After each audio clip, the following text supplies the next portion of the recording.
Gravitation Part 1 Introduction to Gravitation. In this video, we will get an introduction to gravitational force and centripetal force. In our galaxy, planets revolve around a sun in orbits. We also know that the moon goes around the earth. Remember Sir Isaac Newton, who formulated the well-known laws of motion. It is often said that in 1665, he came up with the idea of gravity when an apple fell on his head. Here are a few examples of objects attracted towards the earth. Rain always falls towards the earth. We observe that as soon as football rises above the field, it falls back on earth. An apple detaching from the branch of a tree falls to the ground. Therefore, we can conclude that rain, football, and apples are attracted to the earth. But do the objects also attract the earth? If yes, then why don't we see the earth moving towards the apple? It is because, according to the second law of motion, acceleration is inversely proportional to the mass of an object. The mass of an apple is negligible compared to the mass of the earth.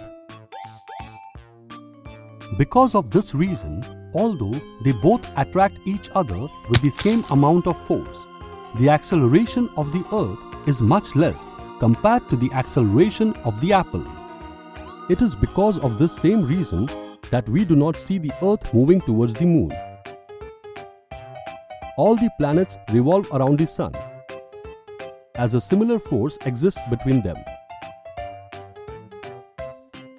Newton concluded that all objects in the universe attract each other. This force by which all the objects tend to attract each other is the gravitational force. Gravitational force is responsible for the motion of the moon around the earth,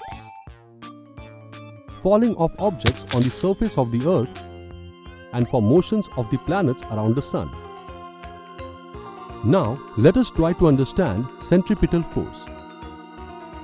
Let us do one simple activity to understand it better.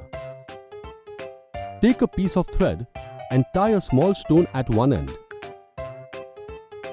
Hold the other end and whirl in a horizontal circle. Note the motion of the stone. Release the thread, but only after ensuring that no one is around you. What do you think will happen when you release the thread? Now, let's understand what was happening. Before the thread is released, the stone revolves in a circular path with a certain speed. The stone changes direction at every point.